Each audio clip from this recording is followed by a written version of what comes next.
Fury of Lewis is attacked.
What's happening, my people? It's Cass Sports again, back for another afternoon with the family. Now, as usual, before we get started, let me give a shout out to the JBT community. It's just boxing talk. We're a group of people who just love to talk boxing. And we're always looking for others to join us. And you don't have to have a podcast. The only requirement is you just have to love to talk boxing. That's all. Miss Cass, hashtag JBT. The legendary Thomas Hill, hashtag JBT. Mike Mazik. Salute to everyone. And welcome to another episode of Cass Sports, The Box Storian. Today, boxing in the States, Oklahoma. And you know what time it is. If it's Monday through Friday, 2 p.m., it's The Box Storian bringing you all that boxing history. Boxing is the greatest sport of them all. That's why we love it. Can't get enough of it. How's everybody today? This is the Thursday afternoon edition of Cass Sports, The Box Storian. Boxing in the States today, Oklahoma. And we got our little highlights of boxing history to start us off. Black History Month. highlights of black boxing history. Excuse me. We're going to be talking about the Southern Heavyweight Championship again in our segment 230, and then we're going to talk about some of the black pioneers of the sport, like Joe Gans, George Dixon, Thomas Molyneux, a former slave, won his freedom through boxing. Okay, and Jack Blackburn trained the boxing. Reportedly had over 400 fights. Okay, Jack Blackburn. But how's everybody today? Don't miss tomorrow because it's the profile this week is the life and career of James Lights Out Toney. Okay, tomorrow at 2 p.m. I'll bring back up. Okay. So let's get started with the highlights of black boxing history. It's probably going to run a little long today, but Oklahoma is kind of short, so it's going to all work out. But now, without further ado, highlights of black boxing history.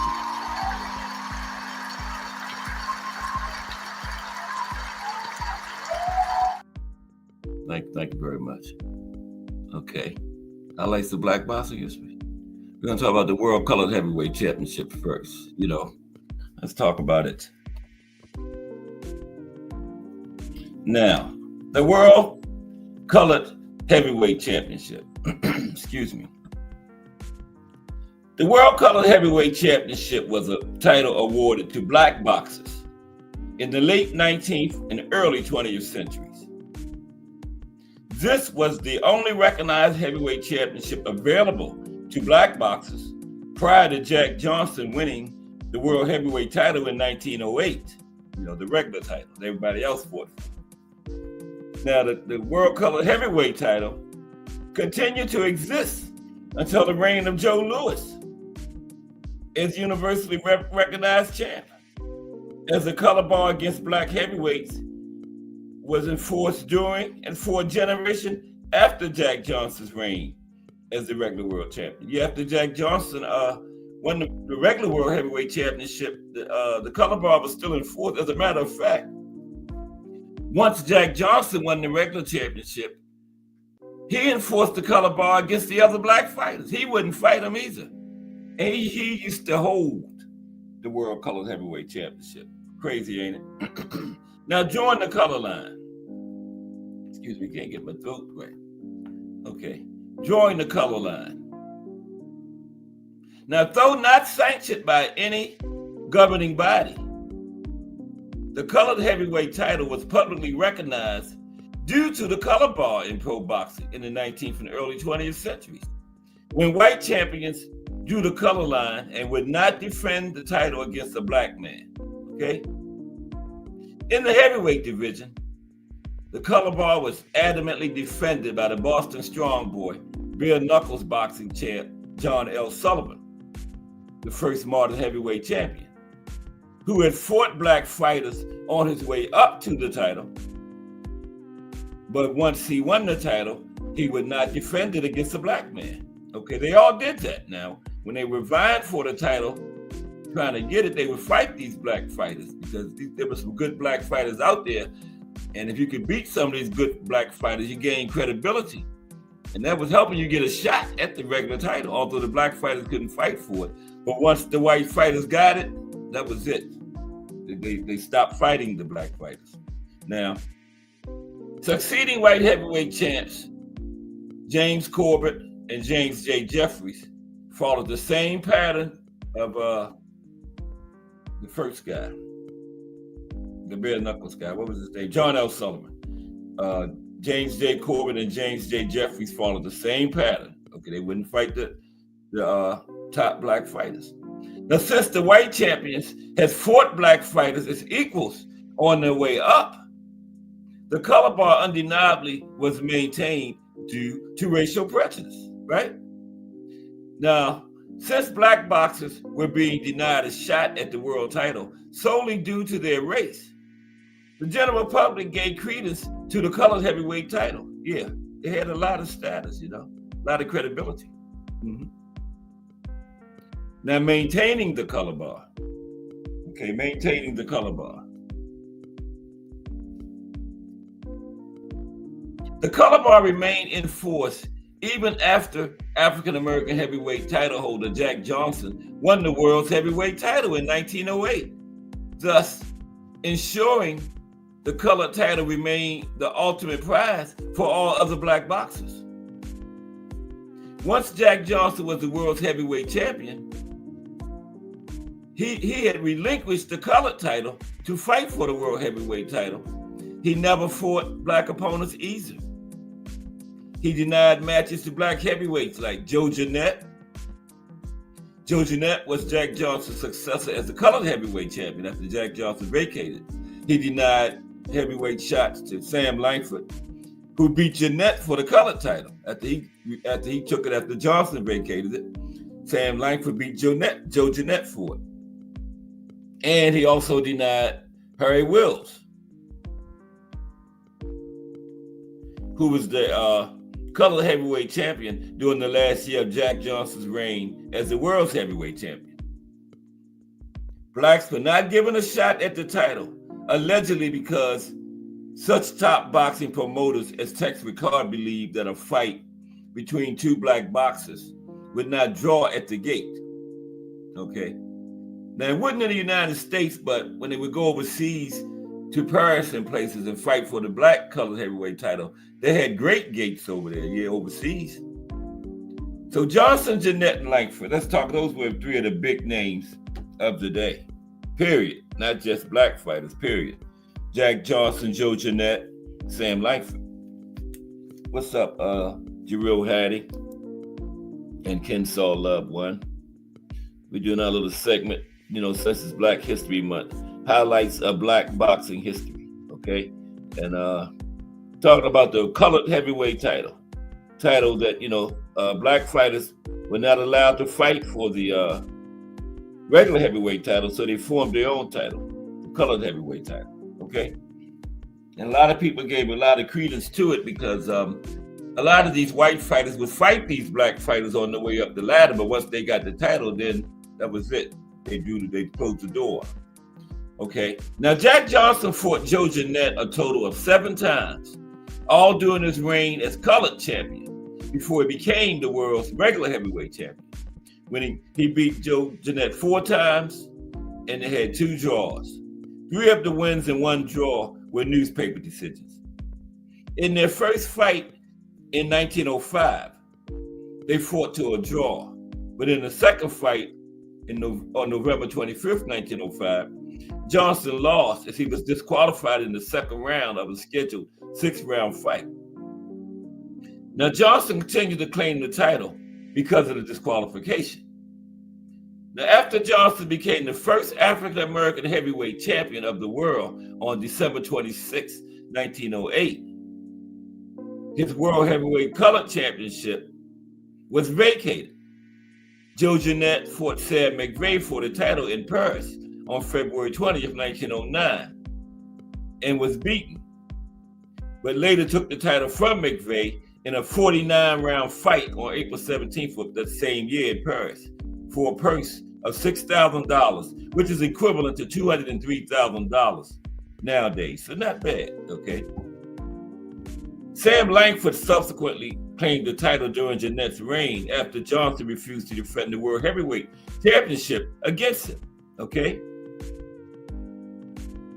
Now, 18 months after their first fight, Jeanette lost the World Colored Heavyweight title to Langford.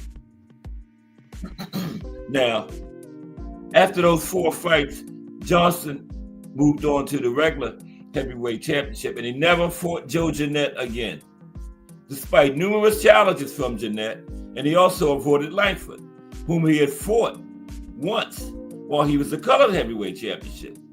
And he beat Langford very severely, right, on 15 on points.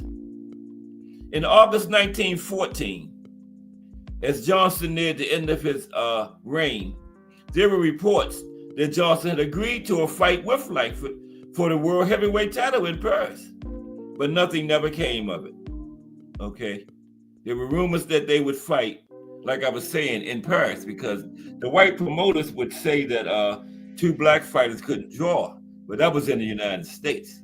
They fought on a regular basis for the colored heavyweight title in Europe and drew very well over there. Okay. Now, because great boxers of the era were barred from fighting for the heavyweight championship because of racism, Johnson's refusal to fight African Americans offended the African American community, since the opportunity to fight the top white boxers was rare.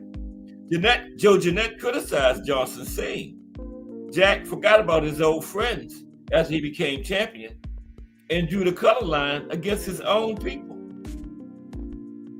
Okay, so now let's look at some of these black pioneers of the sport. Okay, let's look at some of them.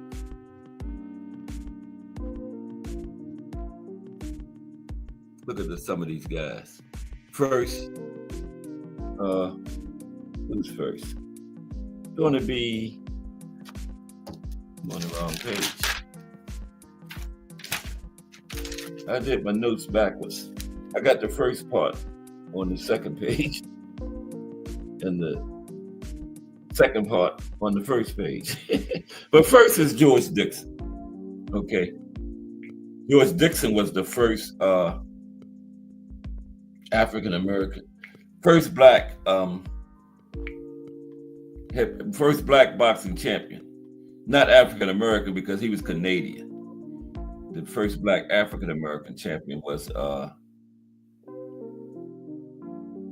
Joe Gans, the old master. I knew this was going to happen. Here's George Dixon. Okay, cool. Real quick, just a little brief talk on these guys. That's all.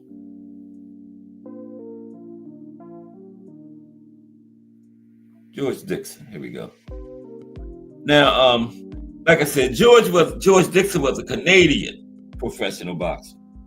Capital 2X, Oklahoma native here. Appreciate you, Capital 2X. Yeah, we're gonna get into it very shortly. We always do highlights of boxing history to start the show off, like a little half-hour segment. Might run a little longer today, but we're gonna get to Oklahoma.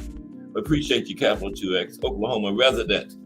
Cass Sports, Monday through Friday, 2 p.m., bringing you all that boxing history. Okay, hope you enjoyed Capital 2X. But George Dixon, Canadian professional boxer, after winning the bantamweight title in 1890, Dixon became the first ever black athlete to win a world championship, not just boxing, in any sport. He was also the first Canadian-born boxing champion, right? Ring Magazine founder Nat Fleischer ranked Dixon as the #1 featherweight of all time, okay? All time. He was inducted into Canada Sports Hall of Fame in 1955, the Ring Magazine Hall of Fame in 1956, and the International, the big one, in the first class in 1990 in the old timers category. And in 1918, he was named one of the greatest 15 athletes in Nova Scotia's history, coming in at number 6. George Dixon. Okay, next is the old master, Joe Gans. Okay, the old master, Joe Gans. Now, George Dixon was the first black boxing champion overall. Joe Gans was the first black American boxing champion. Okay, the old master from Baltimore, Maryland. Mm-hmm. Yeah. Born in 1874 in Baltimore, Maryland. Okay, and Gans was rated the greatest lightweight boxer of all time by boxing historian and Ring Magazine founder Nat Fleischer. Known as the Old Master, Gans became the first African-American world boxing champion of the 20th century, reigning continuously as world lightweight champion from 1902 to 1908, 6-year reign for the Old Master, defending the title 15 times against 13 other fighters. He was inducted into the International Boxing Hall of Fame in 1990. The old master, Joe Gans. Okay, we just talking about some of the black pioneers that paved the way for people like Floyd, Sugar Ray Leonard, Muhammad Ali, Joe Louis, Jack Johnson. Mm-hmm. If it wasn't for these guys, there wouldn't be no Jack Johnson, Muhammad Ali, Joe Louis, none of them. And these guys had a rough time and had to fight against racism. They weren't allowed to fight for the regular championship. So they formed their own championship, okay?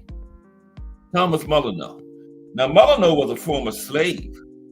He won his freedom through boxing. You know, you could, if you earned your master and his family enough money, they would take slaves from different plantations and go around and fight other slaves from other plantations. And once you earned your master and his family enough money, because they would make bets, you would earn your freedom. And Thomas Molyneux did that. That's Thomas Molyneux on the screen, by the way. He's the face of the Pioneers. Now, Thomas Molyneux, he was a bare knuckles and a glove champion. No, he was all bare knuckles, excuse me, and a former slave. He spent much of his career in the United Kingdom and Ireland fighting, where he had notable success. He arrived in England in 1809 and started his fighting career. Excuse me. I changed the whole page. But anyway, yeah. He arrived in England in 1809 and started his fighting career there in 1810. His two fights against Tom Cribbs, widely viewed as the champion of England, brought Molyneux fame, even though he lost both contests. The result of the first encounter was hotly contested, with accusations of a fix. The second fight with Cribb, however, was an undisputed loss. His prize fighting career came to an end in 1815. After a tour that took him to Scotland and Ireland, he died in Galway, Ireland in 1918 at age 34. He was in an unmarked grave. In like 2018, Katie Taylor put a headstone on his grave, right? And put a little statue there. Yeah, Katie Taylor, the Irish female fighter. Yep. He honored him because he was buried in Ireland. He spent most of his time in Europe after he was freed. He left the United States. Can't blame him, really. I would have left too. Okay. Next is Bill Richmond, Black Boxing Pioneers. Bill Richmond.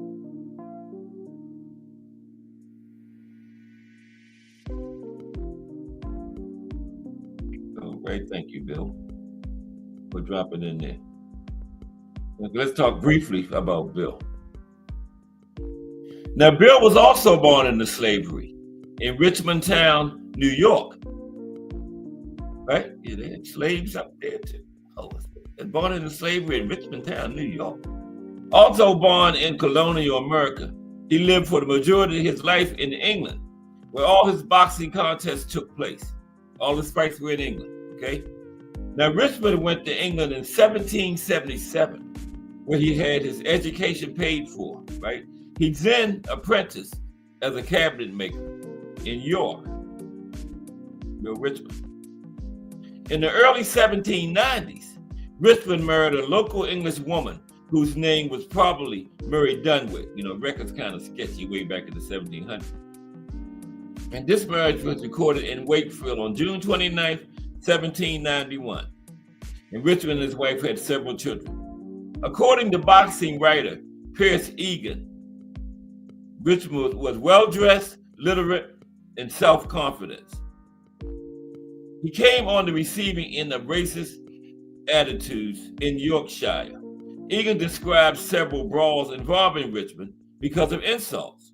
One brawl occurred after someone labeled Richmond a black devil for being with a white woman, probably a reference to his wife. According to Egan, Richmond fought and won 5 boxing matches in Yorkshire, defeating George Docky Moore, 2 unarmed soldiers, and 1 unnamed blacksmith, and Frank Myers. Okay, Bill Richmond.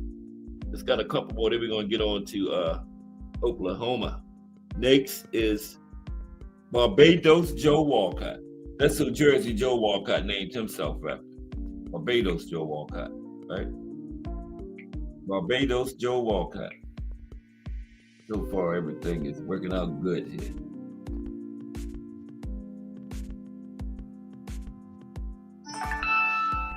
Be quiet.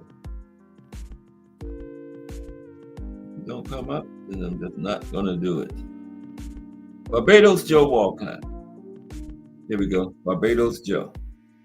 Let's talk about him briefly. Black boxing pioneers. Okay. Joe Walcott, also known as Barbados Joe Walcott, to distinguish him from the more recent American boxer known by the same name. He was a professional boxer from Barbados who reigned as the world welterweight champion from 1901 to 1906, becoming the first black man ever to capture the welterweight title. He was elected to the Ring Boxing Hall of Fame in 1955 and the International Boxing Hall of Fame in 1991. Barbados Joe Walcott. Okay. George Old Chocolate Godfrey. George Old Chocolate.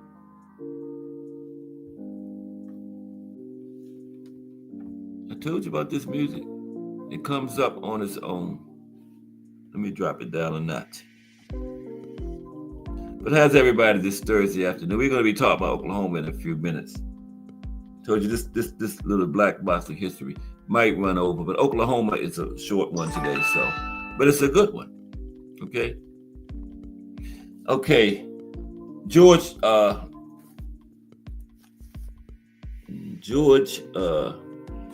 Old Chocolate Godfrey.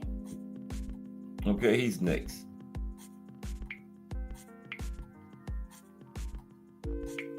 George Old Chocolate Godfrey.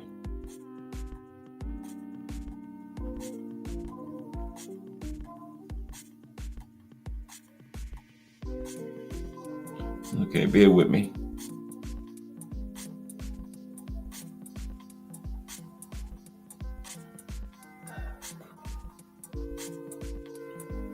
Okay, George is the first mess up. Then we're going to get him.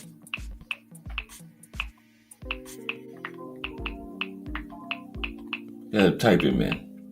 I had all of them set in there, but for some areas right there. George Old Chocolate Godfrey. Let's talk about him briefly. Now, George Godfrey, nicknamed Old Chocolate by the press of the day, in the last stage of his long career, he was a black Canadian heavyweight boxer who held the distinction of being world colored heavyweight champion during his career. Now, Godfrey was inducted into the PEI Sports Hall of Fame in 1990. And that colored heavyweight championship wasn't just heavyweight. The other divisions also had it. Sam Langford. Got to talk about Sam. Sam Langford. Let's touch on Sam.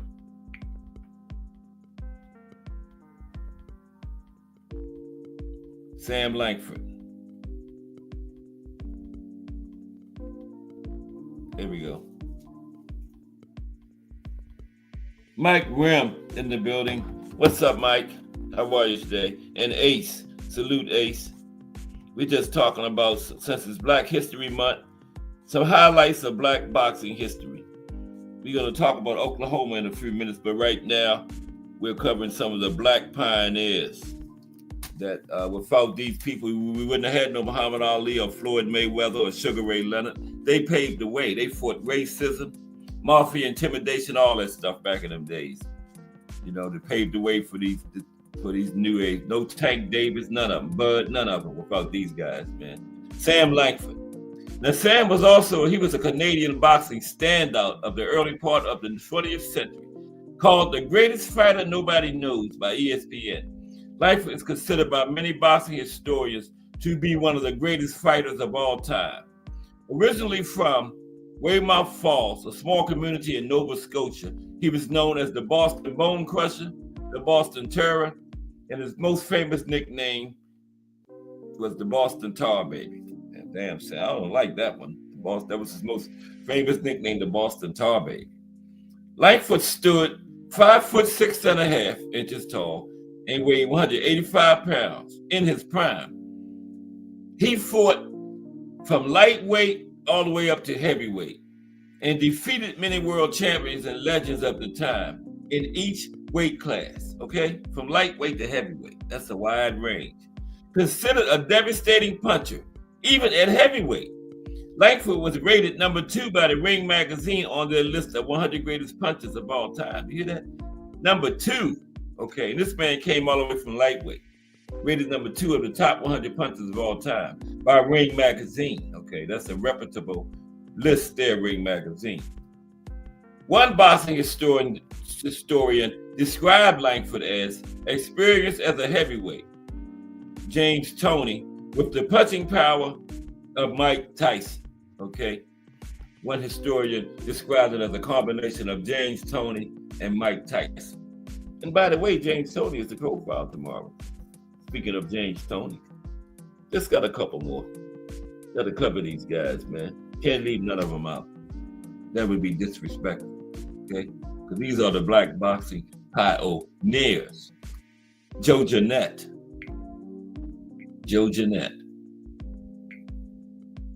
These are all the guys. When Jack Johnson won the regular heavyweight championship, he avoided them. Okay, and Jack had the colored heavyweight championship just like all the rest of these guys. But once he got the regular championship, he avoided all these guys. Man. Yes, he did. That was, yeah. And many of the white fighters of the period fought these fighters until they won the heavyweight championship. Then they drew the colored bar against them once they got up to championship status. But Joe Jeanette, he was an American boxer, considered one of the best heavyweight boxers of the early 20th century. Because he was African American, he was not given a shot at the world heavyweight title. So he did win the world colored heavyweight championship on 2 different occasions. Joe Jeanette, okay? And Joe had a total of 166 fights, okay? 166 fights. Joe Jeanette. Okay, I'm just, cutting them a little short there. I'll get to it. Sam McVeigh. These are late 1800s, early 1900s fighters. Okay? Highlights of black boxing history. Sam McVeigh. Oh, yeah. I went right past Sam. Okay, there's Sam.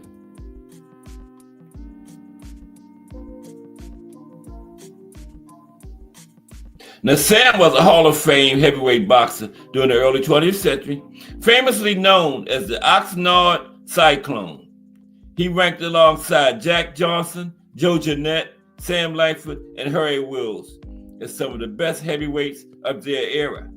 All of them except Johnson were denied a shot at the World Heavyweight Championship due to the color bar, which was ironically maintained by Johnson when he became the first black to win the World Heavyweight title. Can't say that enough. Despite being denied a title shot, Sam McVeigh enjoyed the famed career that took him across the globe. Sam McVeigh. He's got a couple more. Klondike Haynes. That sounds like a professional wrestler. Remember Klondike Bill, the wrestler? Mm-hmm. This is Klondike Haynes, the boxer. Now, I know I just put Klondike in there like 10 minutes to 2. There he is. He was the last one I did. I know I had Klondike. Okay, here's Klondike. He was called the Black Hercules. He declared himself the black heavyweight champion, right? And he wasn't talking about the world colored heavyweight championship. He was talking about he was the regular heavyweight champion. Now, he fought for the world color heavyweight championship only one time, right? He was born John Haynes or John W. Haynes, 6 foot tall. He fought out of Chicago as a heavyweight at a weight of 190, 200 pounds from 1898 to 1911. He took the nickname because he was supposed to be a great find. He broke in the Klondike Gold Rush. Klondike Haynes, okay? 2 more. Frank Childs. Yeah, I told you this one might run a little old, but Oklahoma is a kind of short one, but it's a good one. Frank Childs.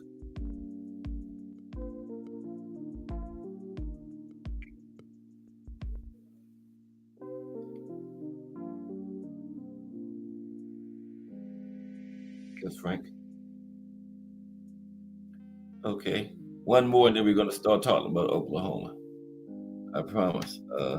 We had, well, I don't know if he's still here, but we had an Oklahoma resident in here, Capital 2X.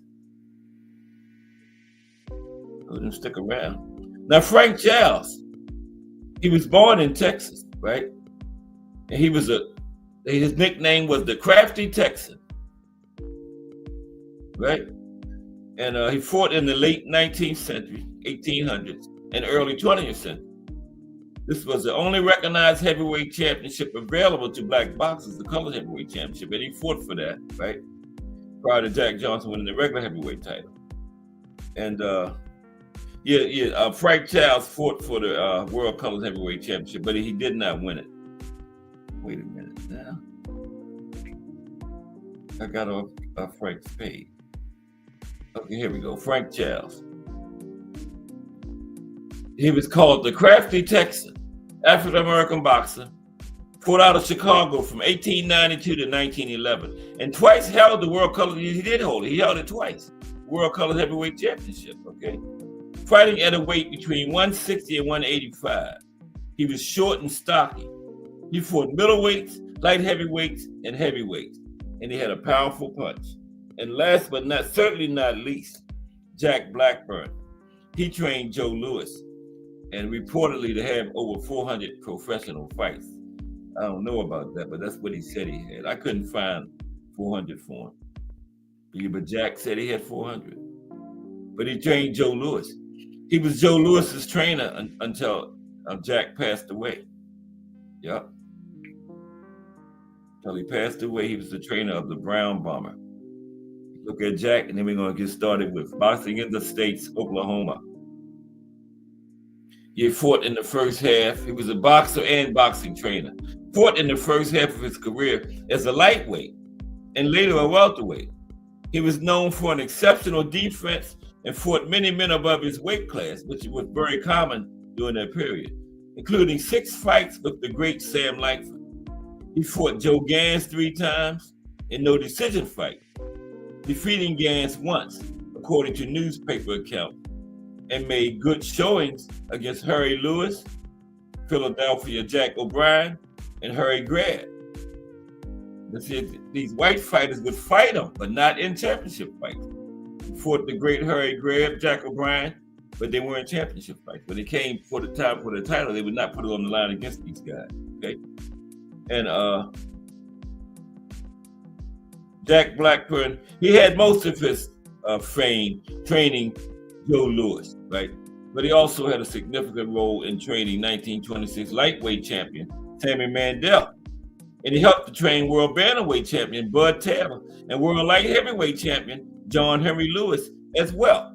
Okay, there you have it, the pioneers of black boxing history. Okay, let's start talking about Oklahoma, boxing in the States, Oklahoma. Okay.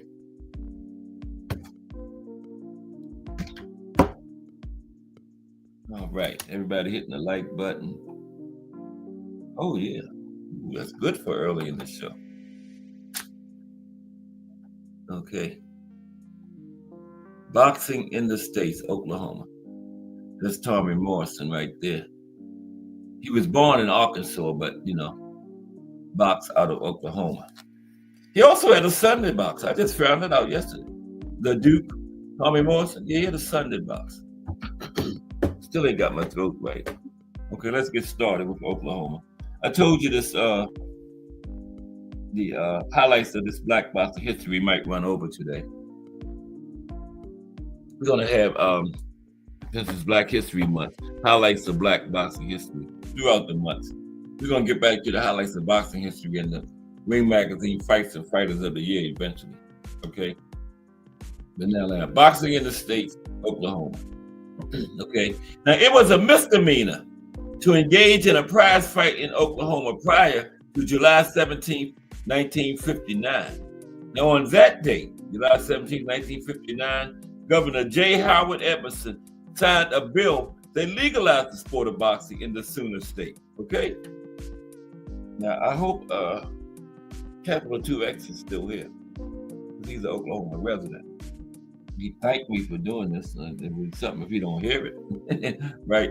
But yeah, on July 17th, 1959, Governor J. Howard Emerson signed a bill that legalized boxing in Oklahoma. Now, the Oklahoma Territorial Legislature had declared in 1890 that boxing was a crime against the public peace and rejected a bill to legalize the sport in 1895. And also, the governor at that time, Lee Cruz, used the Oklahoma National Guard to enforce the state's prize fighting law. Oklahoma's anti-boxing legislation was unpopular, and a lot of people just ignored it. You know, they had fights anyway, right? They ignored it. Professional championship boxing debuted in Oklahoma on June 22nd, 1909. And remember, it was banned at that time, but like I said, they just ignored it.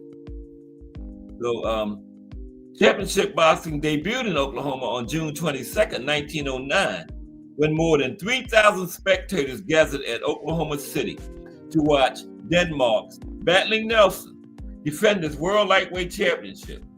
It was 62 years before Oklahoma's next title fight.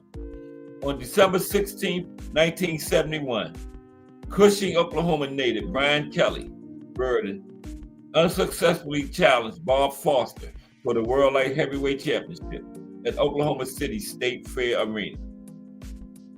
Now, controlling the fight was Oklahoman Earl Keel, who that night became the first American Indian to referee a world title fight. History was made that night. First American Indian to referee a world title fight. And there's BVO Boxing TV in the building. What's up, BVO? What's up, nephew? BVO Boxing TV, 8 o'clock, Monday through Friday. Fire podcast, man. They got the debates going on over there. See Thomas Hill over there with him. Be Free, Crush, the Legend, and Prize Fighter. And of course, BVO. Okay. That's the main attraction, BVO Boxing TV. Monday through Friday, 8 o'clock. Salute, BVO. We are Oklahoma today. Okay. Boxing in the States. We got a little 2 to 2:30 BVO. You might want to stop by it too early because 2 to 2:30 is highlights of boxing history. And this month, Black History Month, is highlights of Black boxing history. We just talked about 12 Black boxing pioneers, BVO, like George Dixon. BVO is a historian too. You know these names: George Dixon, Joe Gans, Jack Blackburn, Bill Richmond, Thomas Mullino. We just talked about all those guys, BVO. So 2 to 2:30 for the month is highlights of Black boxing history. But let's get back to Oklahoma. But salute, BVO. Appreciate you stopping by. Okay, now where was I? I done lost my place. And BVO's fault. Okay, yeah, we were talking about the first American Indian to referee a fight, right? It was Earl Keel. And at this time, boxing was banned in Oklahoma, but the people loved it and they just ignored it and fought anyway in the state, right? Tulsa hosted a world championship doubleheader on October. This came up more to the modern times now. Tulsa hosted a world championship doubleheader on October 29th, 1993. It featured Oklahoma's first heavyweight title fight with Tommy the Duke Morrison of Jay, Oklahoma, defending his World Boxing Organization Championship. He was joined on the card by International Boxing Federation super middleweight champion James Toney. Isn't that something? James Toney is a profile tomorrow. I didn't plan that. Y'all probably, he put that in there because James Toney is profile tomorrow. But no, I did not plan that like that. But yeah, James Toney was on that card in Oklahoma that night. Okay, James likes South Toney. Did I say he was the profile tomorrow? Yeah. Now, the home HBO television network broadcast both fights worldwide. Okay? Many legendary professional boxers fought in Oklahoma, including former heavyweight champion Jack Johnson, heavyweight champions Jack Johnson, Jess Willard, Jack Dempsey, and Big George Foreman, middleweight champion Sugar Ray Robinson, and lightweight champion Benny Leonard. All these guys fought in Oklahoma. Joining Tommy Morrison as Oklahoma's other world champion, Sean McGrady. Sean O'Grady, remember Sean? Sean O'Grady from Oklahoma. We're going to get to boxers from Oklahoma in a minute too. but Tommy Morrison, Sean O'Grady, couple champions from Oklahoma, and Bartlesville's Brenda Rouse. I forgot Brenda. I'm gonna have to do her too when we get to it. Brenda Rouse. I got Sean O'Grady on there, I think. Yeah, I remember Sean O'Grady was tough, man. Yeah. Now, O'Grady, who reigned as the WBA lightweight champion in 1981, was the son of Pat O'Grady, a colorful boxing figure who trained, managed, and promoted fighters in Oklahoma City during the 1970s and 1980s. Okay? Yeah, Sean O'Grady's father was a trainer and a manager and promoter, wore 3 hats. Barbara Rouse, right? A former undefeated world kickboxing champion, won the Women's International Boxing Association Strawweight Championship in May 1999, right? Now, the lack of a state boxing commission kind of hindered the sport's professional development, right? They didn't have a state boxing commission because it was banned so long. They was fighting. They really couldn't have one because the sport was banned, but they ignored and fought anyway. So how could they have a state boxing commission when the sport was really officially banned? So I can understand that, yeah. And the lack of a state boxing commission kind of hindered the sport's professional development. Now, the Oklahoma legislature created a commission in 1971, finally, but they repealed it in 1975. Now, bills to organize a commission were rejected by the Senate, Oklahoma State Senate in 1921, and were vetoed by Governor Henry Belmont in 1987. Now, in 1994, the Oklahoma Professional Boxing Advisory Committee was formed. So they did form an advisory committee. So that would help. However, due to its ineffectiveness, the number of fight cards held in Oklahoma dropped from 39 in 1990, to just 1 in 1998. Wow. So to remedy this situation, the Oklahoma legislature passed the Professional Boxing Commission Act in 1999. Okay. Now it replaced remember we were talking about the advisory committee.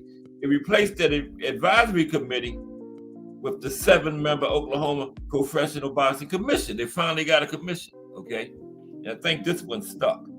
Had 7 members. Danny Hodge, an Oklahoma wrestling great and former AAU and Golden Gloves boxing champion, was appointed chairman. Yeah, Danny Hodge was a big name. He was a wrestler, but he also had a brief boxing career, so he was a good man to put in charge of the new commission. And I think it stuck after that. Now, amateur boxing flourished in Oklahoma between 1927 and 1958. Okay, Oklahoma's first AAU Amateur Athletic Union tournament was held in 1930, and the State Golden Gloves tournament debuted in 1936. Now, the Golden Gloves tournament was held annually in Oklahoma City until it relocated to Tulsa in 1954. An estimated 20,000 spectators attended the event in 1946, and boxers from 49 communities in the state competed in the 1949 tournament. So yeah, amateur boxing was pretty big back then. Why a lot of states outlawed professional boxing, but they allowed amateur boxing? Where I think professional boxing would bring the most money, wouldn't it? I never understood that. Oklahoma, perfect example.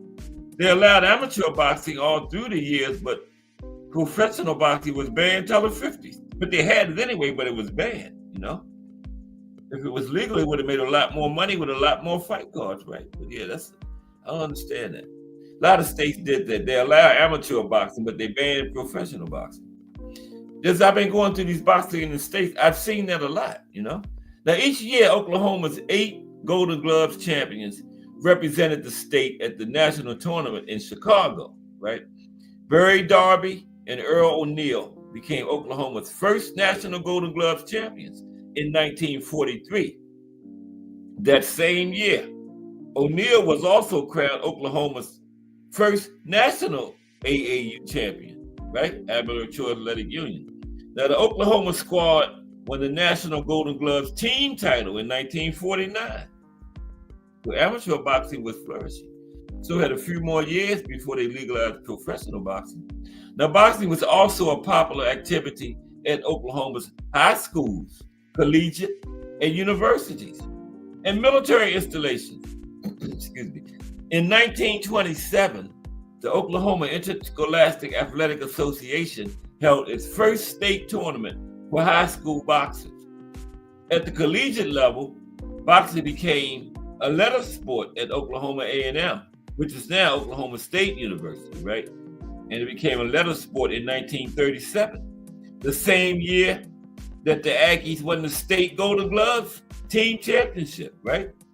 Now, other institutions with programs included Cameron State School of Agriculture, where students box for class credit. They got credits for boxing. And you know, I told you before they had an NCAA tournament in boxing back in them days. Yeah. But in the early 60s, a boxer got killed in the ring, and that was it for college. You know that college, when a boxer got killed, that's it. They stopped that immediately, right? But they did have one. Okay. Yeah, Henry Armstrong was an Indian BBO? Okay. Yeah, I did not know that. I think I heard that somewhere before, though. But I never delved too deep in that. Yeah, okay. Yeah, Henry was a bad man, too. Okay. I think he was from down south somewhere, something like that. Okay, now, yeah, college boxing was big over there. At one place, they got credits for it. You could earn credits for boxing. Also, Oklahoma Baptist University had boxing, and Oklahoma Military Academy. The Oklahoma National Guardsmen engaged in contests at Fort Sill summer encampments. Teams representing the 45th Infantry Division, Camp Gruber, and other military facilities regularly participated in state Golden Gloves competitions. Yeah. All you got to do is be an amateur to compete in the state Golden. You can be military, college, anything. Yeah. And they had some military installations out there in Oklahoma that competed in the Golden Gloves competitions on a regular basis. Yeah. Oklahoma's American Indian population produced excellent boxers. Yeah. All Indian events were held at Fort Sill, Riverside, and other Indian schools fielding talented teams. Chilocco Indian Agricultural School won the first Oklahoma Golden Gloves team championship in 1936 with 3 individual champions, right? An Indian school. In 1948, the coaches and 7 of Oklahoma's 8 Golden Gloves team members were American Indians. Wow. 7 of the 8 on the team were American Indians. Okay. African Americans began participating in Oklahoma Golden Gloves competitions in 1952. That year, Novice DeWitt Lucas, an African American, became the first Black Oklahoman to win an Oklahoma State Championship. In 1953, Oklahoma City light heavyweight Johnny Stewart was Oklahoma's first African American boxer to compete in the National Golden Gloves tournament in Chicago, right? Another noted African American was Tulsa's Ellsworth Spider Webb. You ever heard of him? Ellsworth Spider Webb. He won 2 national collegiate championships at Idaho State University. He was from Oklahoma, went to college in Idaho. And he represented the United States as a middleweight at the 1952 Helsinki Olympics. I don't think he medaled, but he was there, right? He fought in the Olympics. As a professional, Webb unsuccessfully challenged for the World Middleweight Championship in 1959. He did turn pro, but he never won a title. But he was in a title fight, okay? He was in a title fight, unsuccessfully challenged. On August 7th, 1976, the Oklahoma Athletic Hall of Fame honored 80 of the state's top professional and amateur boxers. Among them were Babe Hunt, Carl Morris, Brad Simmons, George Courtney, Eugene Chief Paris, and Marvin Liddell, along with champions Sean O'Grady, Tommy Morrison, and Brenda Rouse. Tulsa's James Quick Tillis from Oklahoma. James Quick Tillis and Muskogee native Buck Tombstone Smith should also be recognized. Quick Tillis fought for the World Heavyweight Championship in 1981. And in 1986, Tillis became the first opponent to go the distance with guess who? Iron Mike Tyson. Okay. Quick Tillis was the first one to go to distance with Iron Mike. Yeah, I knew that. Had to come back to me, but yeah, Quick Tillis was. The Mike was knocking everybody out in not rounds, seconds back then. Quick Tillis made it the distance with the first one to do it, right? Okay. And Buck Smith won 179 professional fights as a junior middleweight, doing a career that lasted from 1987 until 2000, 13 years. Now, boxing's future in Oklahoma has remained promising. Canceled after the 1958 season, Golden Gloves competition returned to Oklahoma City in 1987. And in 2001, Oklahoman Tony Holden emerged as a nationally prominent promoter, and his Oklahoma shows were featured on network television. Now, due to the efforts of state boxing administrator Steve Bashore, Oklahoma was one of the nation's most active professional boxing states in 2002. Yeah. Okay. So now let's talk about some boxers from Oklahoma. Okay. Let's do that. Talk about some boxers from Oklahoma. Okay. First gonna be Jess Willett. Yeah, he was way back there. Let's talk about Jess Willett first. Okay. Jess Willett. We got 40 likes yet? No. Okay. Jess Willett, 1881 to 1968. We were talking about some boxers from the state of Oklahoma now. World heavyweight boxing champion Jess Willett. He was the champion from 1915 to 1919, 4 years. That's when Jack Dempsey demolished him in 1919. Jack messed his face up so bad they accused Jack of having something in his gloves, but he didn't. Jess Willett was born on December 29th, 1881, and he was raised in Pottawatomie County, Kansas. Now, he became a fighter in Oklahoma, and his first 8 professional fights were staged in Oklahoma. Willett gained and lost the title in 2 of the most dramatic and controversial heavyweight fights ever. In April 1915, he gained the title when he knocked out Jack Johnson, who was the first African-American heavyweight champion, in a grueling 26-round fight in Havana, Cuba, winning acclaim from the mainstream public for restoring the title to the white race. Now, in July 1919, Willett relinquished the championship to Jack Dempsey in the massacre at Toledo. That's what I was just talking about. We're having absorbed probably the most frightful pummeling ever administered in a heavyweight, title fight up to that point. He was unable to leave his corner for the 4th round. At 6 feet 6 inches, the tallest heavyweight champion, Jack Dempsey was giving up like 40, 50 pounds, like 6 inches. Still beat him to death, right? Now, at 6 feet 6 inches, the tallest heavyweight champion ever to that point, Willett was nicknamed the Pottawatomie Giant. Willett did not enter the ring until he was 29 years old, first employed as a cattle puncher and horse and mule handler. He had moved to Elk City, Oklahoma by 1910, and he worked as an overland freighter. On a close-by trip to Oklahoma City late that year, Willett encountered J.D. Brock, who, impressed with his size and strength, encouraged him to consider prize fighting and became his first manager. In 1911, Daily Oklahoma sports editor Charles Brill began publicizing Willett as a white hope. The big freighter's 7 consecutive Oklahoma victories started him on the path to contention. Now, Willard defeated Johnson in the longest heavyweight title fight under Marquis of Queensberry rule. Most ring authorities discount Johnson's claim to have thrown the fight. Willard derived considerable financial benefit from the title by appearing in circuses and Wild West shows, including the Miller Brothers 101 Ranch Wild West show. But he defended the title only once before meeting Jack Dempsey. Willard's failure to enlist during World War I displeased many. He attempted a comeback after losing to Dempsey 4 years after he lost, but he retired when Louis Firpo knocked him out.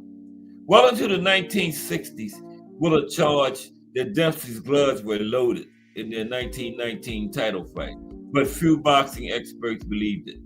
Jess Willard died on December 15, 1968. Yeah, Ring Magazine found Nat Fleischer. He hadn't found the Ring Magazine at that point, but he was in the dressing room when they wrapped Jack Dempsey's gloves, and he said that nothing was put in them. Okay, they had one guy that Jack Dempsey fired. He had made some kind of tape, some kind of writing he made. He said, "Don't release it until after his death." So after he died in the 60s, it came out. He said he wrapped Dempsey's gloves and wrapped some stuff in them, but he was lying, because not only did he wrap plaster in Dempsey's gloves, Nat Fleischer said he wasn't even the one that wrapped the man's hands. Okay, so he was lying, bitter because Jack Dempsey fired him. Okay, boxers from Oklahoma. Next is the Duke, Tommy Morrison. The Duke is the Duke. See how the music comes back up on its own? That's crazy. It was lower than that, remember? Or is it me? I don't know. Maybe it's me. I'm gonna try it again. Okay. But the Duke, Tommy Morrison, is next. Appreciate everybody that stopped by and rocking with me today. Boxing in the States, Oklahoma. We're now talking about some boxers from Oklahoma. There's the Duke on the right. His son was also a boxer. You gonna cover him? I thought it was him when I first saw his son. Yeah. But let's get the Duke up here. I think I got the wrong thing here. Yeah, no, wait a minute now. Bear with me for a minute. This is numbered. Where's the other one at? Tommy Morrison.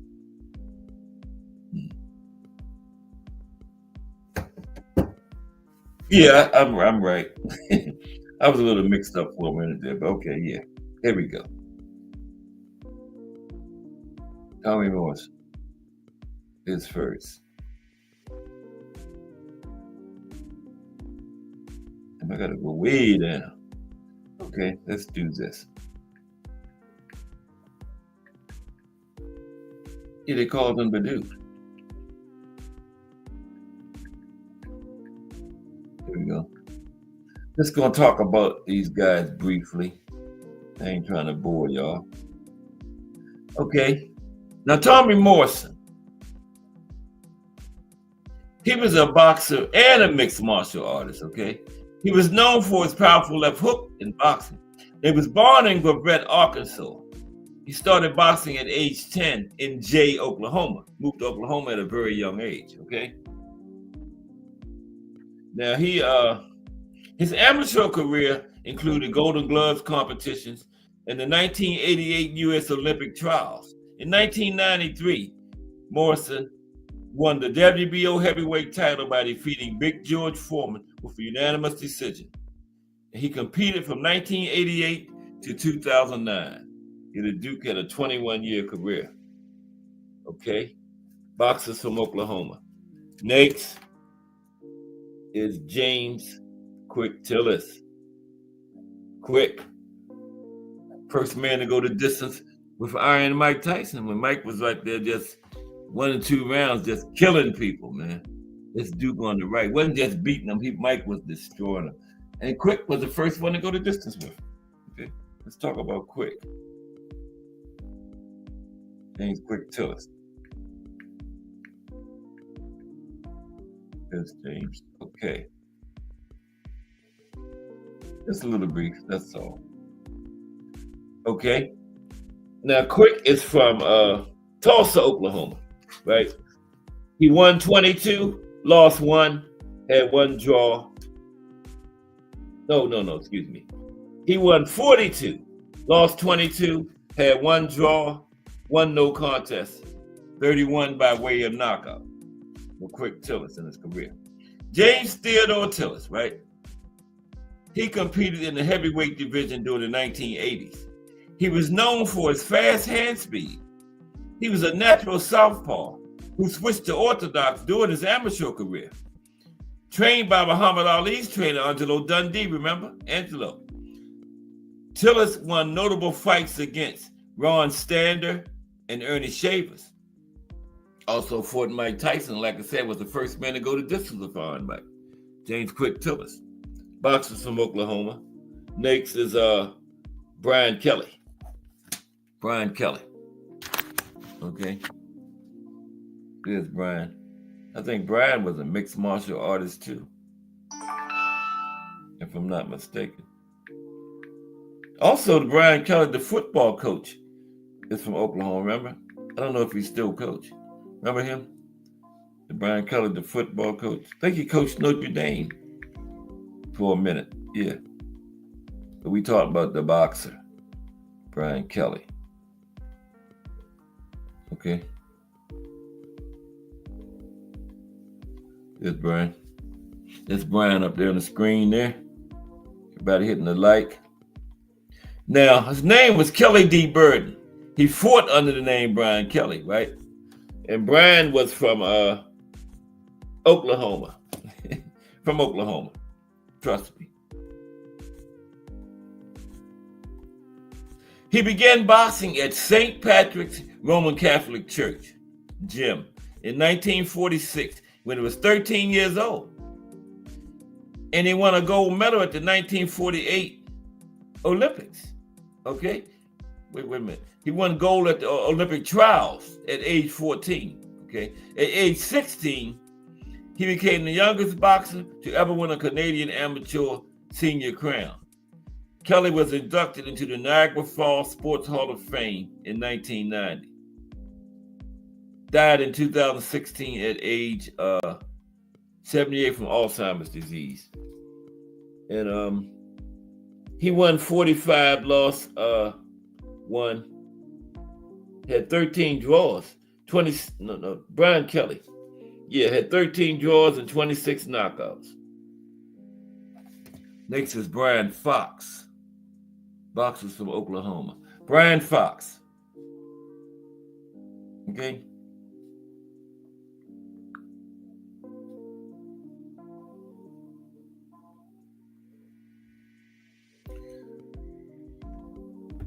Wait a minute, I got the wrong equipment here. Let me see something. Yeah, this is what I want. Yeah. Brian Fox is next.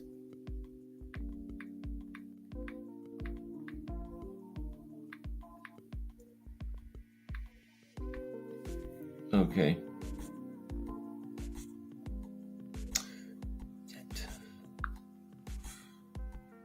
Bear with me for a minute, man.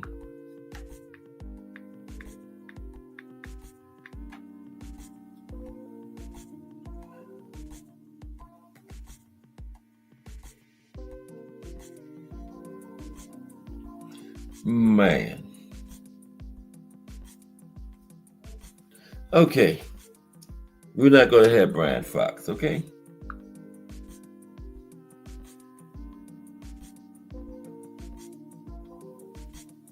Let's go to, but that's him on the screen there. He was from Tatum's, Oklahoma.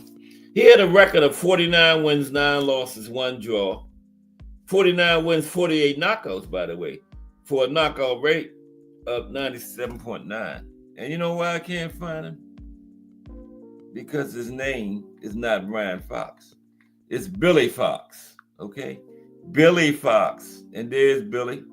Yeah, when I seen that knockout rate, I said, I got to do Billy.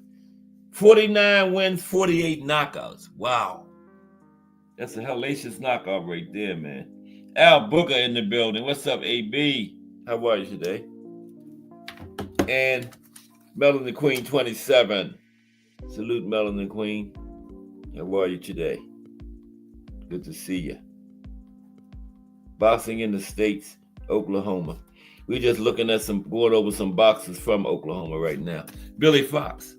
This man had 49 wins, 48 of them by knockout. Okay? That's incredible there. Wow. He had 9 losses and 1 draw, though. 1 draw from Tatum's, Oklahoma. Okay?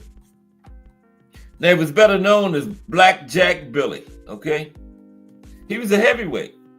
Best known for having won a controversial fight against future middleweight champion Jake LaMotta. Okay, he fought from middleweight to heavyweight, and he was but you know the thing about Billy, yeah, he won the controversial fight against Jake. It was accused of Jake throwing the fight. Remember? Yeah, and they say a lot of his fights was fixed fights too, Billy Fox, but he was from Oklahoma. Yeah, but never proven to be in any fixed fight, but just accused of it. Okay. Next, Alan Green, boxers from Oklahoma. That's Alan on the right there. Alan Green. Okay.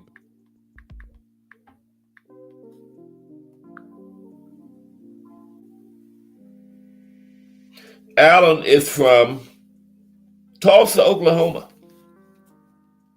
He had a total of 41 fights in his career. He won 33, lost 6, 39. 33, lost 6, had 22 knockouts. From Tulsa, Oklahoma, Alan Green. Alan Lamar Green, right? He's a former NABO, North American Boxing Organization, super middleweight champion. And he challenged for world titles at both super middleweight and light heavyweight. Never won one of the major ones, but he had the NABO title. Alan Green, boxers from Oklahoma. Okay. Jack Smith, out of Oklahoma City. Is Jack. From Oklahoma City, Jack Smith. Okay. Just touching on these people briefly. Don't forget tomorrow is the profile this week is James Lights Out Tony. Don't miss that. Okay, that's gonna be a good one. Lights out. You know it's involving lights out, it's gonna be good. I don't know why I keep getting these people's names wrong. It's not Jack Smith, it's Buck Smith. Come on, Cass, focus.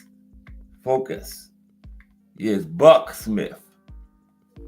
And Buck is from Oklahoma City. Okay? Oklahoma City, Oklahoma. Okay?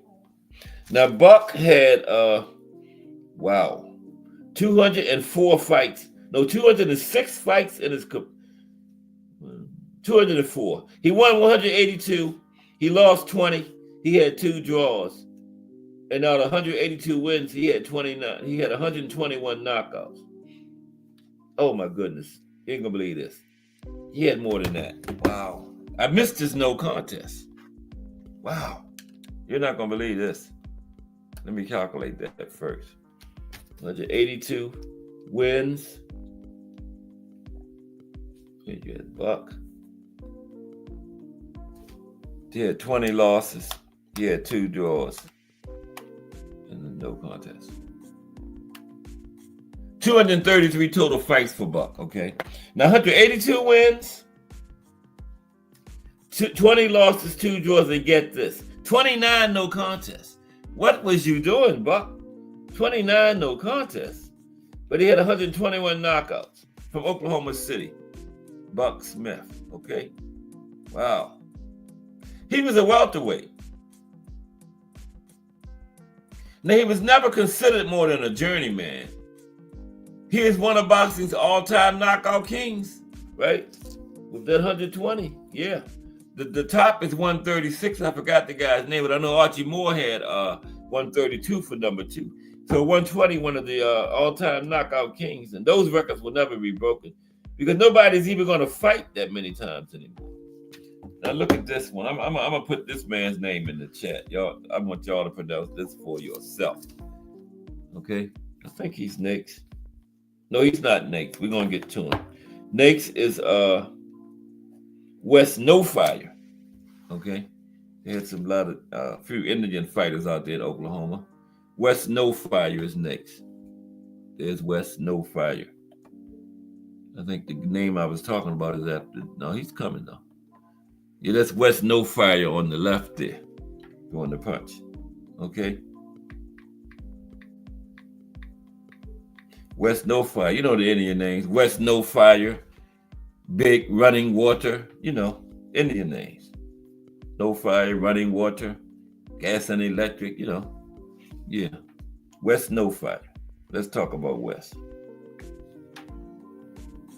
Okay, here he is. Wes No Fire. Now he was from Oklahoma. Tahlequah, Oklahoma. Okay, Tahlequah, Oklahoma.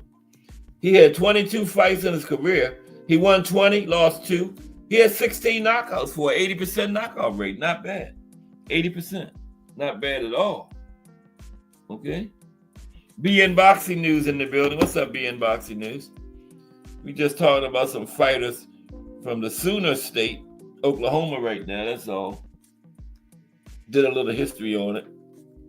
You know, James Quick Tillis from Oklahoma, the first man to go the distance with Iron Mike Tyson. You know, back when he was just destroying people. But Wes No Fire, okay? John Wesley Wes No Fire. He's a Cherokee Nation and American politician and a former heavyweight professional boxer, right? He served as the Oklahoma Native American Affairs liaison since 2023. Now, during his boxing career, he fought under the name of the Cherokee Warrior, okay? That's him on the left. The Cherokee Warrior, Wes No Fire. Okay? From Tahlequah, Oklahoma. Verdell Smith is next. The damn cursor out there. Verdell Smith. Oh my goodness, I done lost my spot again. I don't know. There's Verdell Smith right there. Yeah, that name I was talking about is next. That's Verdell on the left.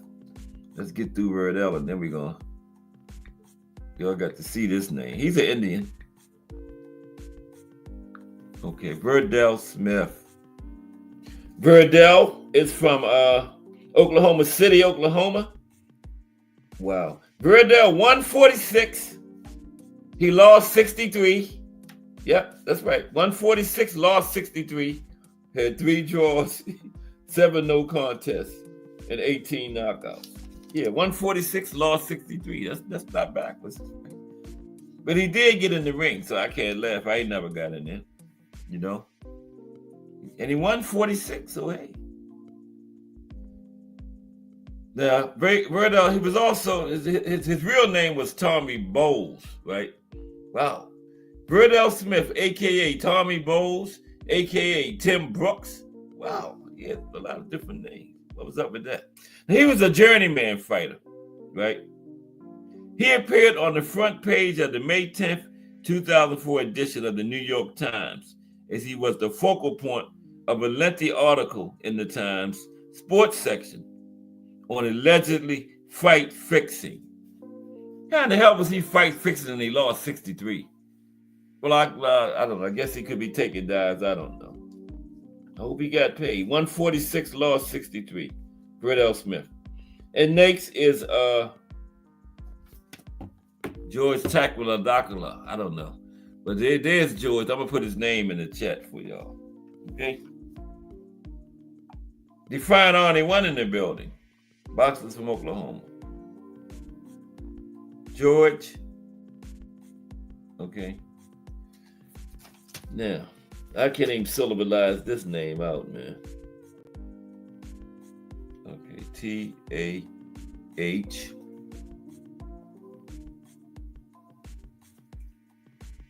D-O-O. Now, I'm going to drop the link. Now, anybody want to pronounce this, come on up at a little while and pronounce it, because I can't.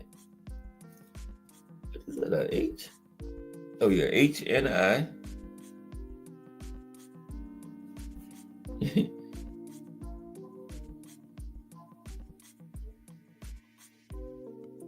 PP AH. There it is. He's next. There he is. What is that?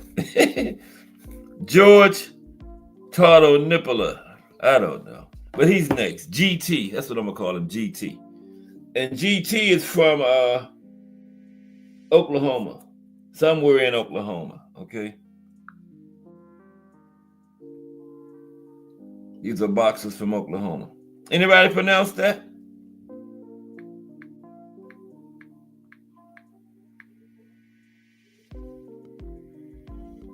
Tarduanipa, right? That could be it. Tarduanipa. But let's talk about George real quick, okay? Because I'm dying to hear some of these pronunciations. Yeah, George, nickname was Comanche Boy, okay? Comanche Boy. Native American professional boxer. He held the WBC, Continental America's middleweight, and Native American Boxing Council super middleweight titles. He also worked as an environment and diabetes specialist. George. Okay, well, salute you, fine Arnie one in the building. Yeah, that's George. Okay. Yeah, that's him. Comanche Indian boxer. And they had some good boxers. You know, we're going through the history, yeah. They had this sent the Oklahoma team to the Golden Gloves one time, 8-member team. 7 of them was American Indians. Yeah. Okay, we winding down. Next is did I do Verdell Smith? I did Verdell Smith. Danny Hodge. He was the wrestler, remember? He was also a wrestler. Danny Hodge. We talked about him doing the history part.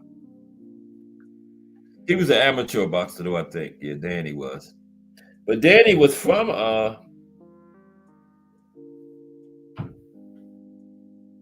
Perth, Oklahoma, Perth. And his amateur record was 7 wins, 2 losses, 5 knockouts. Okay.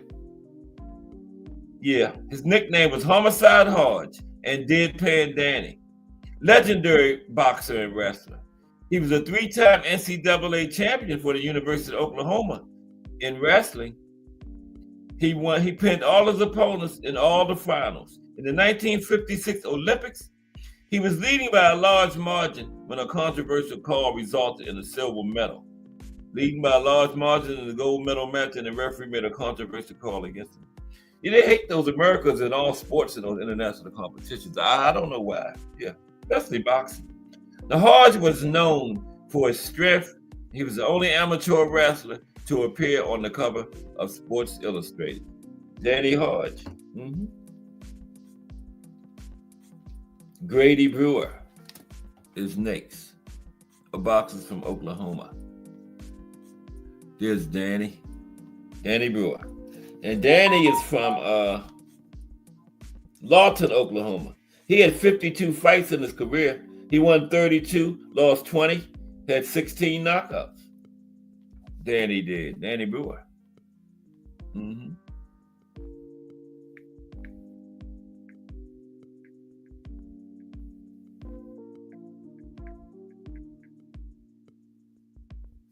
Or is that Brewster? I'm not sure what it is. Yes, Brewer. Danny Brewer.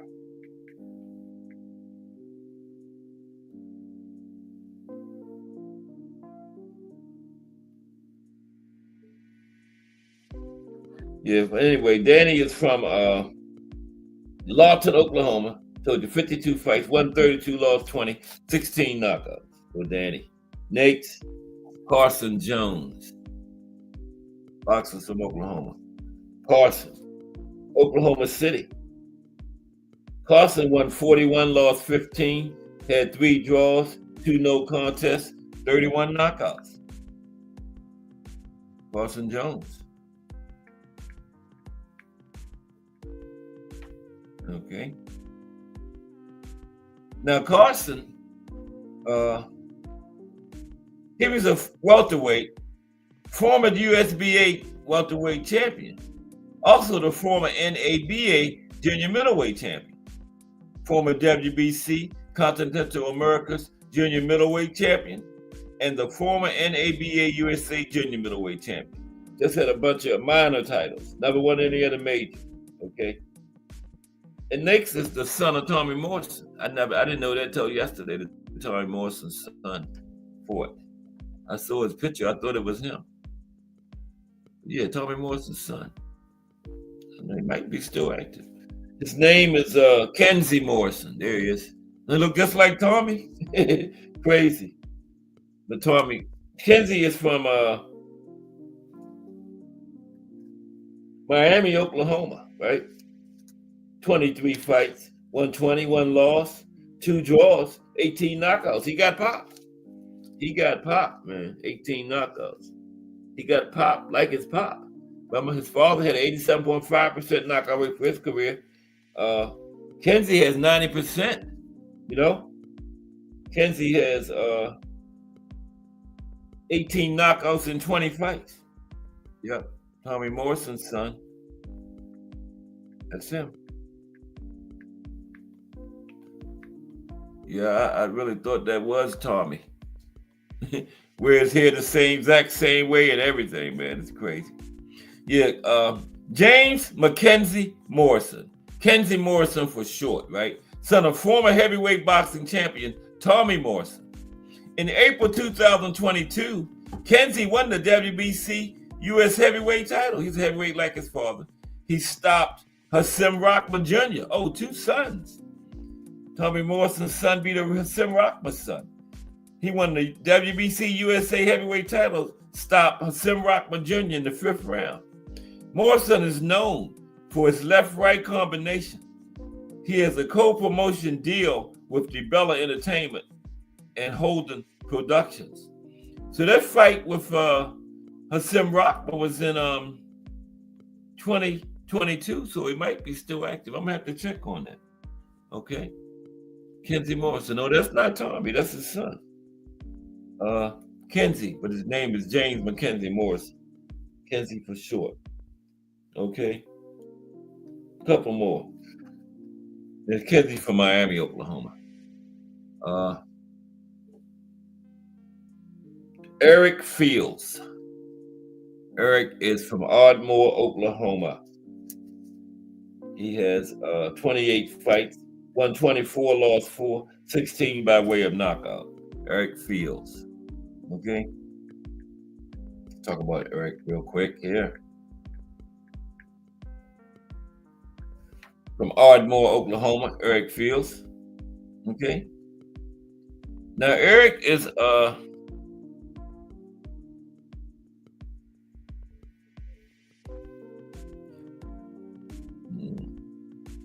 former boxer from Ardmore, Oklahoma.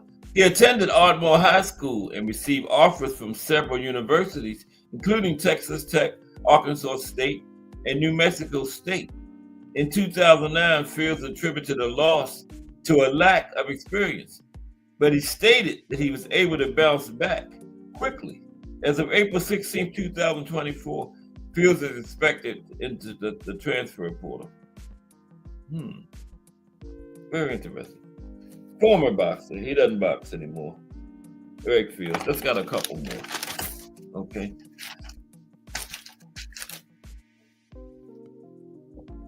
I'm studying that name on there. George Tadunawipka. Tadanipa there. I don't know what it is. Okay. Next, Ross Purity. Just got 3 more. There's Ross Purity right there. Boxers from Oklahoma. And Ross is from, that's Ross on the right. Ross is from Oklahoma. Doesn't say where. But he had won 31 fights, lost 20. He had 3 draws. Now he lost 20, but when he won, he got him up out of there. 27 knockouts, 87% knockout rate. He lost a lot, but when he won, he got his man up out of there. Almost a 90% knockout rate. Yeah. Yeah. Ross Purity.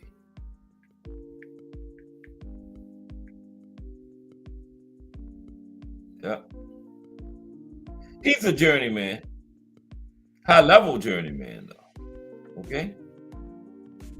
An occasional heavyweight contender.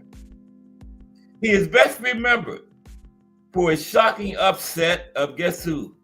Vladimir Klitschko in 1998. Yep, he upset Vladimir in 1998. Raw spirited. And that won him the WBO International Heavyweight Championship.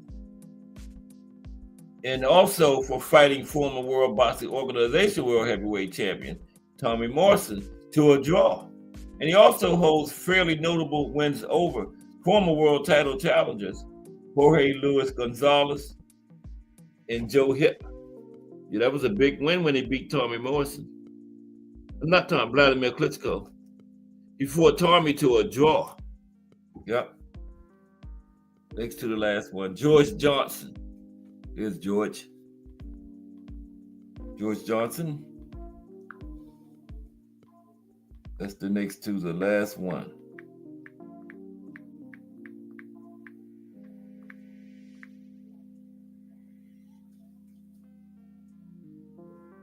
George M. Johnson.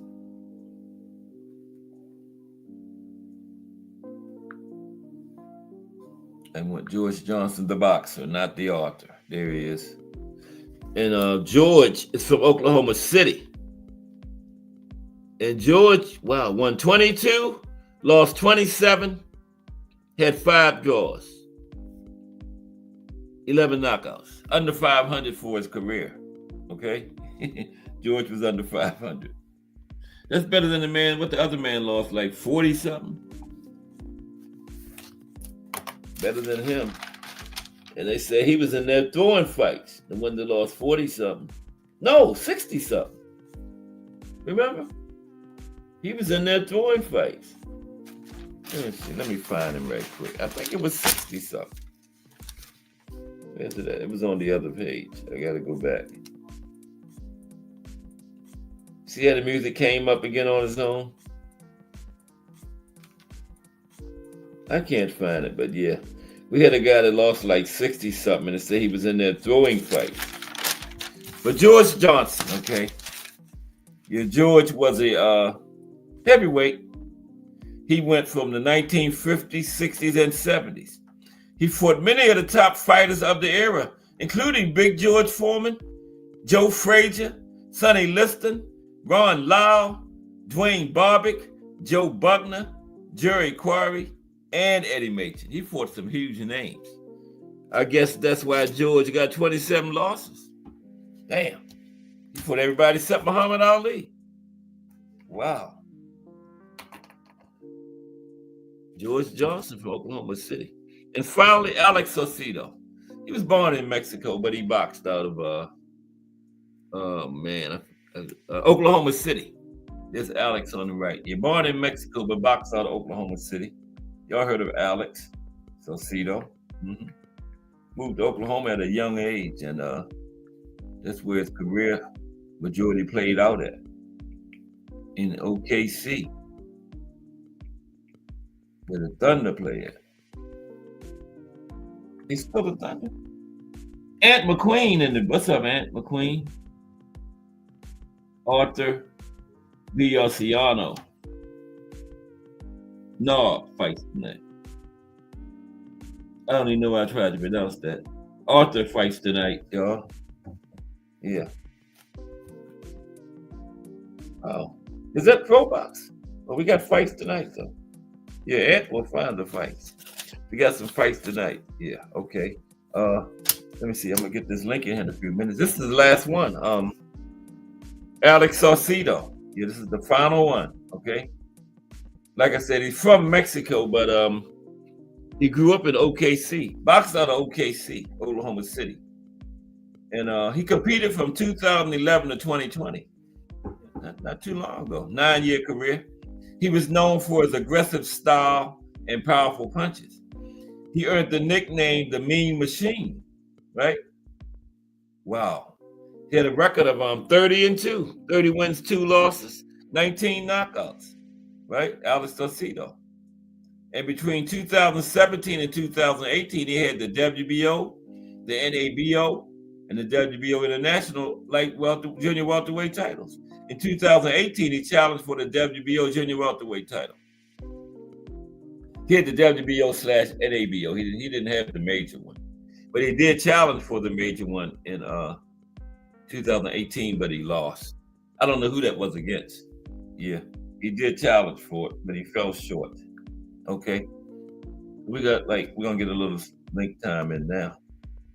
Okay, appreciate it, everybody. Hope y'all enjoyed that. Tomorrow is Lights Out. James Lights Out Tony tomorrow. Okay, for the profile. Don't miss that one.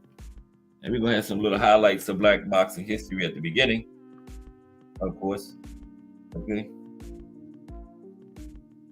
Yeah, so tomorrow is Friday. Okay, come on. No subscribers yet today. I need at least one subscriber every day. Trying to get to 1,000. I'm stuck in the 800s, man. It's crazy. Damn. Stuck in 888. But we're going to get there. Rome was not built in one day, was it?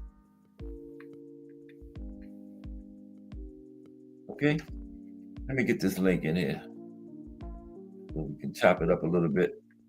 We got Just Do Boxing, the voice of the JBT streets, these YouTube streets, bringing you that balanced, unbiased boxing talk.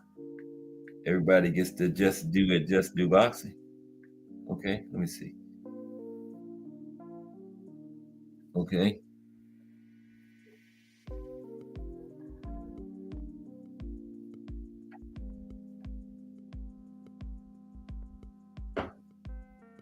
What we got this weekend as far as the fights go? I know the week after this one is no, we got 2 weeks before the 22nd because this is the 8th. 2 weeks from Saturday is the rematch. Beterbiev and Bivol. 2 weeks from Saturday, right? But we got Arthur tonight. Arthur, let me try it again. Bioslanov. That sounds right. Arthur Bioslanov.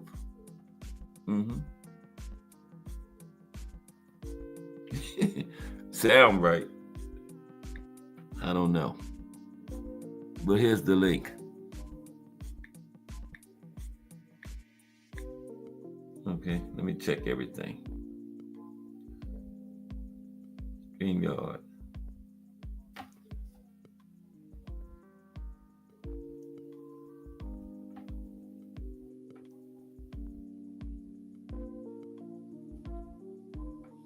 Okay, take that link to the bank. Bet the farm on it. Okay, here we got like 20 minutes or so. Yeah, tomorrow is James Lights Out Tony.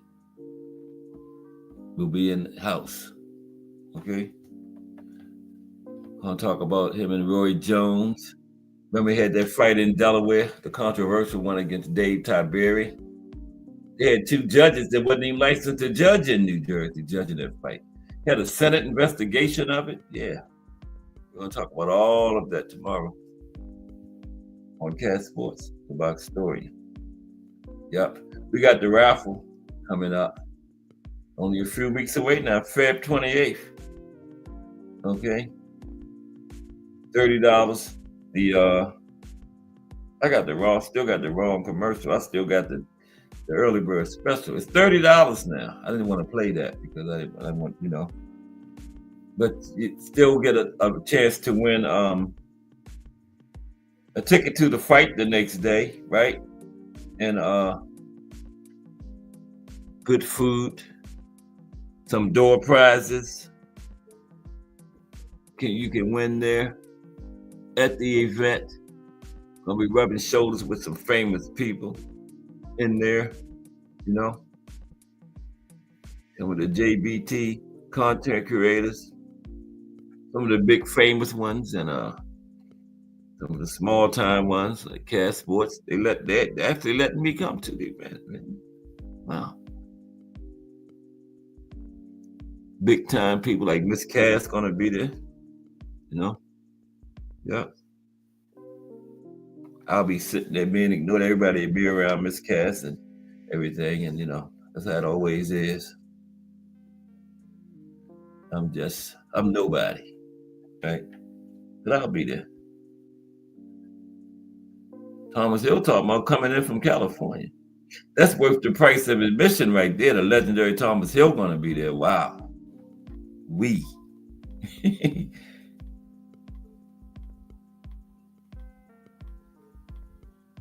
But it's coming up. February the 28th.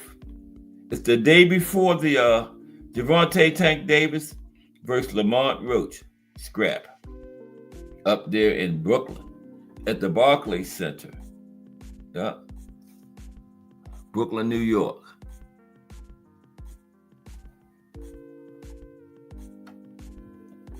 But we got this big one coming up. It's getting closer and closer.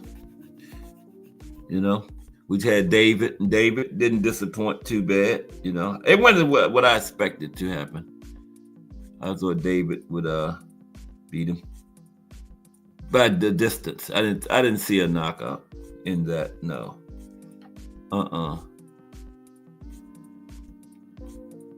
But hey, Morrell had nothing to hang his head about, man.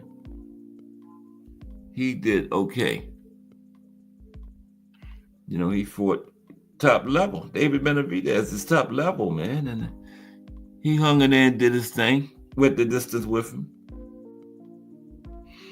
Me personally, I would have considered an upset if Morrell would have won that fight. A lot of people was picking him, but I would have considered that an upset if Morrell would have won that fight, man. Seriously. So what's next to Benavidez, though? The winner of Arthur and Bivol? How would that play out? Arthur and David, Arthur and Bivol. That's very interesting. Both fights. But it's in 2 weeks. That's a great card too, man, full of main events. That's one with Shakur and Kid Austin on it, right? Isn't that the one? Yeah. Shakur and Kid Austin on that one. Yep. That is a great card. We got to look forward to it. It's just 2 weeks from Saturday. Saturday is the 8th, 15th, 22nd. Yeah, 2 weeks. 2 weeks. And like Ange said, we got I'm gonna try it again. Arthur Biostinov. Arthur Biostinov. That's it right there. Arthur Biostinov. That's tonight. Appreciate you, BBO. Yeah, that's tonight. Thursday. Is that box rec? Wow. At least we got some boxing to watch tonight. I'm trying to see what's going on Saturday right now. Because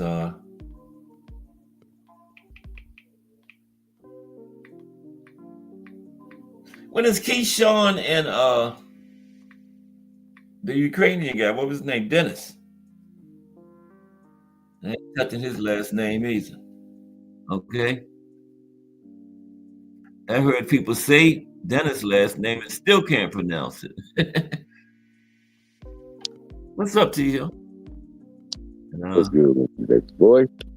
Nothing. Talking this boxing talk. That's all. Oh, man, you're doing a great job at that, too, man. Letting people know the history of things, dog. It's always important to know where it came from so you can know where it's going. That's true. That is a great point right there. Yup. Greetings, Define Arnie One. How you guys doing? I got Define Arnie One. How you doing today, sir? Melanin Queen 27. Didn't disappear. AKA Miss Charlotte Whitley. Blessings. And McQueen, the you book with us in Loquacious One. Much respect there. BVO Boxing TV, my guy. Yeah, we got BBO My in guy. BN Boxing News, the boxing pharmacist. here. Hardest working man in the And world. Professor Bugs. You know, you got Al Booger up in here, the prototype professor. Ace Boogie. I see Ace Boogie. Yeah, we got all the big wigs in here today. Mike Magic, man, the champ. What's good, Define Iron? I'm good, bro. I enjoyed the boxing this weekend so much, bro. From the ladies to the hard top to bottom, bro. Yeah. Raquel Moulton, Joely Feliciano, the Mirko Cuello versus Olivo fight, all the way to the main card, bro. Like, Who's yeah, fighting tonight? I mean, Austin Saturday. this fight. Saturday. This weekend. Chisora, and this guy from Sweden. Oh, okay. Is that okay? Oh, okay. That's this weekend. All right. Yeah, Chisora going there to fight again. Yeah. Honestly, bro, his performance against against Joe Joyce was so good, bro, that I was like, man, you should retire, bro. Like, you should retire right then and there, bro. Okay. He's a fighter, bro. Like some people just love to fight. Chisora is he loved to fight, dog. Yeah, For sure. Yeah. For sure. I just feel And that people love to watch him fight, bad. bro, because he gives his. I'm sorry. Go ahead. Oh no, just real quick. I just fear that it will end up badly for him, you know. But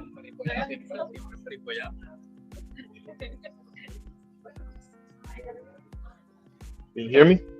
Nah, Yeah. what did you say? I didn't hear you. Fade it up, but you back now.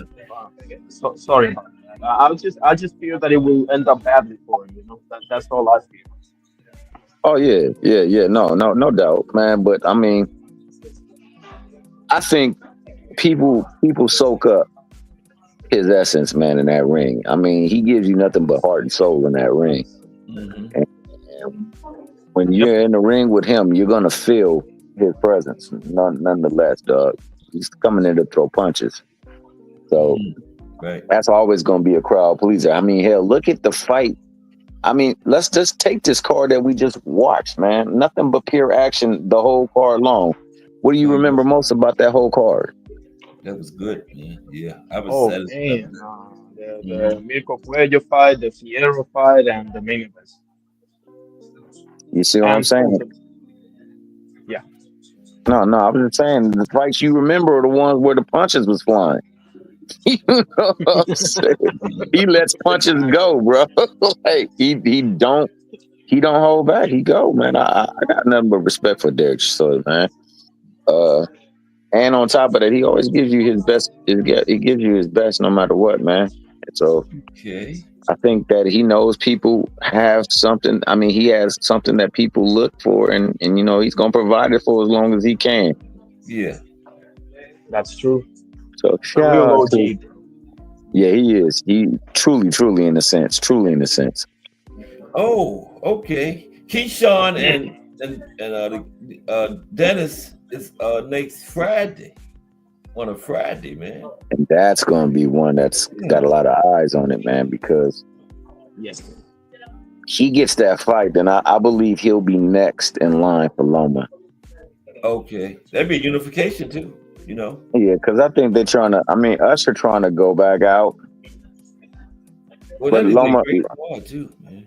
Yeah, but in the process, if Loma can beat him, they might make that Shakur. I don't know that if that happens, they might make that Shakur fight. If he can beat them two, Yeah. then I see that possible fight with Tank being his last fight, bro. If So he can get to them, yeah, he deserves it. Yes. He earns it, you know? Exactly. yeah, Yeah, for sure. so I And think one day after is Jack Catterall, right? yeah. Yeah, that's right. Man. Jack. So just knowing how Bob operates, see, that's the thing that I mean, my man, Jack and Barbosa.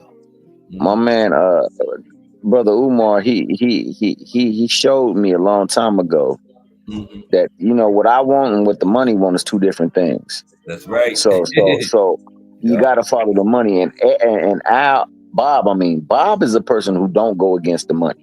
No, never The had. money goes first. Yeah, he's not going to go against the money. So he makes his money off of the backs of these fighters. Mhm. So I want fighters to continue to come in. I gotta have something to lure them there, and that is the opportunity to be on TV and to become champion. He's Right. not trying to peddle those belts to another promoting company because that takes away some of his draw. So I want a lot of talent. Just look at the talent that came into his stable in and around that division because he had 3 of the belts. Mhm. He had access to 3 of the belts. He's not trying to lose it. So the best path then is to, okay, let's drum up some talk about possibly fighting some guy that, needs to fight everybody because he's a duck and he ain't giving us the fights he want to see. So let's drum that up and work that angle. Get the buzz around me. Go out there and give a fantastic performance. Check, check. Now let's set up a fight between another champion. Check, check, check. That just brings it full circle to like maybe I make the fight for Keyshawn and the winner of Berankit Keyshawn with Loma. Then if Shakur's still around, that's a fight I could possibly win. Let's make that fight. Whoever And come then, out, hey, if he wins that fight, you know what I'm saying? here. We can. I like we it. can- I like it. we- Yep, I like it. But it all depends on how Loma's looking, though, man. Because Loma's no slouch, dog. He's no slouch. Like Oh hell no. in, Loma's still up in there. his whole career, and I'll stop talking after this. I promise. In his whole career, Got like 5. nobody has made him look ordinary. Nobody. Exactly. And if Berankit wins, that whole thing, like it's gonna get complicated because I don't believe they're gonna fight each other. Nah, I don't think so. So Don't this count whole Berankit thing out. depends on Keyshawn getting it done. Exactly. I mean, those Don't dudes count him out. are solid, bro. Yeah. Yeah, and then I don't believe that Bob believes Berankit can beat Shakur. Yeah. He needs to have somebody that he believes. Yeah, I said don't count him out against Keyshawn though. I wouldn't count him out against Keyshawn. I think this will be a tough fight, but I do believe that Keyshawn is where the money is behind. Mhm. I mean, how many fights has Berankit had, and then on top of that, how many of them have we known really about? But when Keyshawn is talking and running his mouth, look at the buzz that's behind it. But if it's close, Keyshawn getting it. But Berankit got to go in there and really beat him. I'll say this. I'll say this, and I really will stop talking. He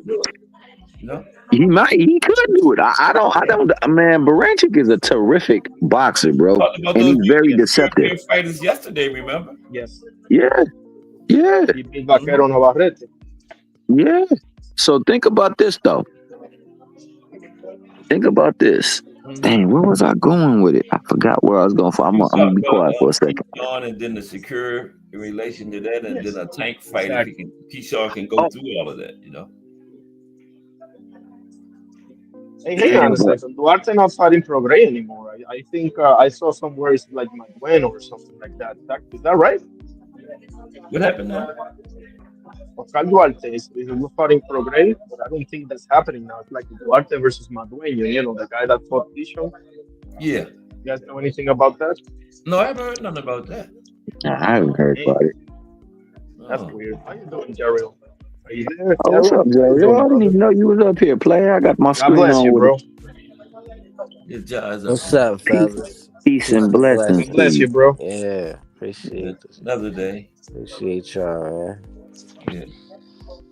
So what you got to say, champ? I got to find out what I was going to say, man. I forgot all about what I was saying, dog. Yeah. I forgot where I was going. Speak on like Keyshawn and Shakur. I think that they just doing that right now. I don't think it'll mess it up or nothing, but they just pretending like they won't fight each other because they know we want to see that fight. Building up for that. Because I don't see what else they going to do. After they both lose the tank, then it's going to be best if they fight each other. So we see how they do with each other. Yeah, but what happened? They were just saying they wasn't gonna fight. So what changed? What changed? Yeah. You think that they gonna fight now?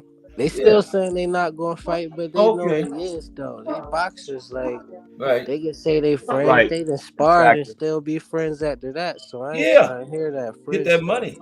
Get that money. I'm with Like you guys, Tyson but said, when it comes to Keyshawn and Shakur, seems to be like a real thing, bro.